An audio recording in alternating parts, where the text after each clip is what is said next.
Good day mga kabikami. Today's short video ay ibabahagi ko lamang po kung gaano kadali magpalit ng fork. Promise, madali lang talaga. Bagong lahat, shoutout at salamat po sa ating mga kapwa content creators at subscribers na sina Mark Raven Deliera, Pedicab Driver Cruise Vlog, Tito Ramirez, Mark Raymond Catura at sa kanyang mga kaibigang si Enrico and Alfie, JM, Armando Molina, George at sa kanyang Hagibis team of Bahrain, kay Jerry Gomonate of Antipolo, at kay Hustler Vibe. Sa mga nais po magpa-shoutout, just comment down below, #shoutout, and you can also message me sa aking Facebook page, Becoming Ciclista.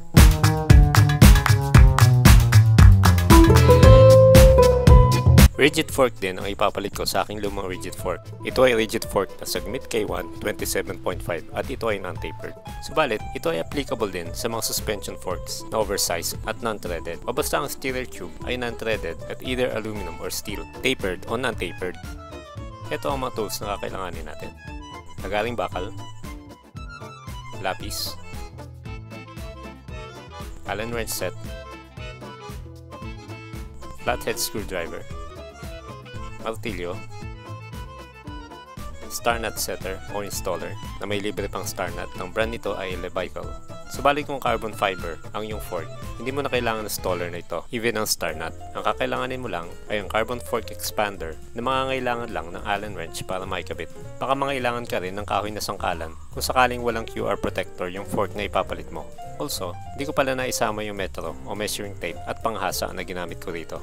Ang unang kailangan natin gawin ay alisin muna ang mga piyesa na nakakabit sa fork, ang wheel set, brake caliper, stem, at headset.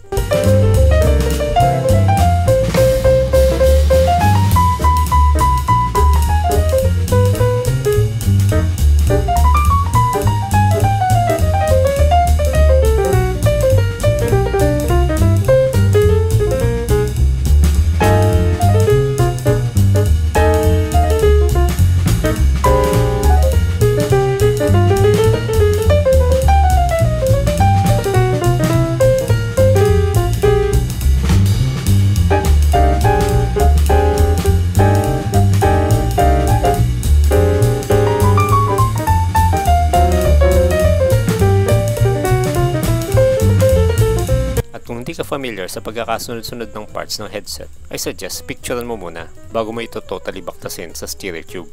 Maluwag naman ang pagkakasuksok ng mga parts ng headset.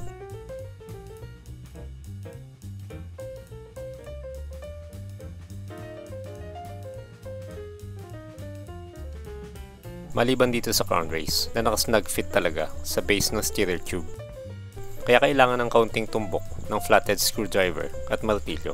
Mahinang pukpok lang in such a way na hindi madadamage ang crown race. Patapos matanggal ang crown race, ay maaari na natin itong ilipat agad sa steerer tube ng bago nating fork. Pero huwag kalimutan lagyan ng grasa bago ito isalpak.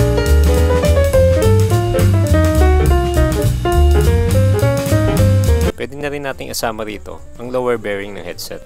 Kung tapered ang steerer tube ninyo, syempre itong crown race at lower bearing ay mas malaki. Lagyan ng grasa ang steerer tube, ipasok ang steerer tube sa head tube ng frame.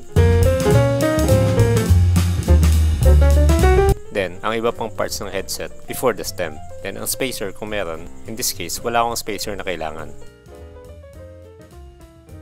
Then, ang stem.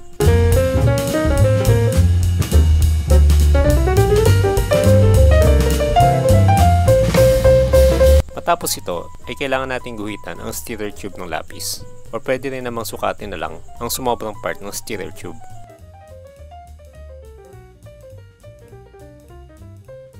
Kung saan mo puputulin, ay hindi doon sa sinukat o ginuhitan mo. Kailangan kasi mas mababa ang dulo ng steerer tube kaysa sa ibabaw ng stem. Hindi maaaring pantay. Otherwise, hindi hihigpit yung stem mo sa steerer tube. Dapat ay mas mababa ng 0.5 cm sa guhit ang putol mo. So naglagay na ako ng masking tape bilang marka kung saan ako maglalagari. Wala akong tube cutter at lagaring bakal lang ang gagamitin ko. Ideally, sa pagputol ng pantay gamit ang lagaring bakal, mangangailangan ka ng cutting guide tulad nito na kailangan mo pa ng gato para magamit.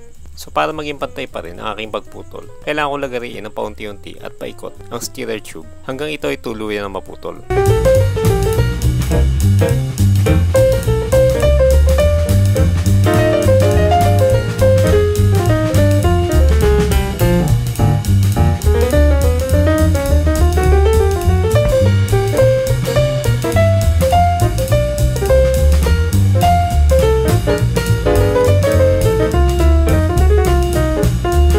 Matapos ito, ay kailangan kong kinisin ang dulo ng pinutol kong steerer tube ng panghasa para pumantay ang dulo. Pero ideally, flat file talaga ang ginagamit dito.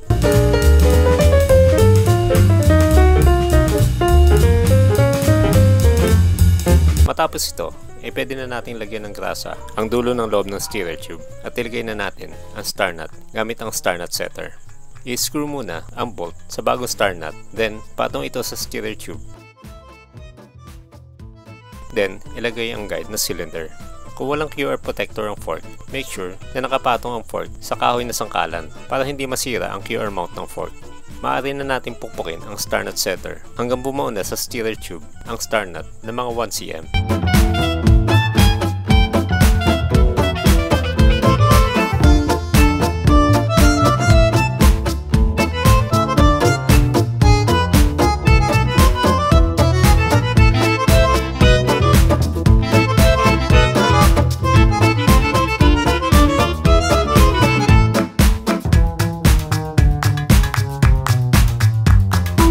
Matapos ito, pwede na nating isuksok ito sa head tube kasama ng headset at stem.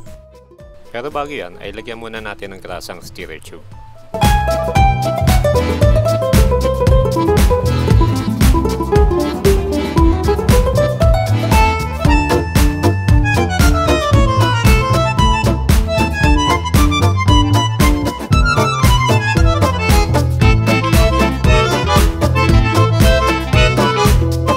Higpitan muna ang top cover screw ng headset.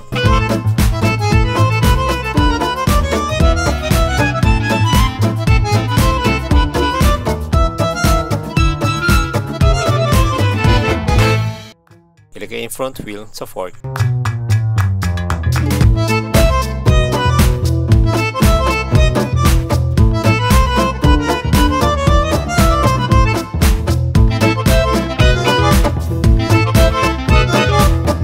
Matapos ito, ay maaari nang ibalik ang brake calipers and make the necessary adjustments. Nga pala, kung ang brake caliper mount ng dati mong fork ay iba sa brake caliper mount ng bago mong fork, malamang ay kailangan mong bumili ng bagong disc brake caliper na kakasya sa mount ng bago mong fork. In this case, pareho lang post mount ang luma at bago kong fork, kaya hindi ko kailangang magpalit ng brake. Then, i-align ng tama ang handlebar. Kapag aligned ng handlebar, maaari nang higpitan ang clamp ng stem na umiipit sa steerer tube.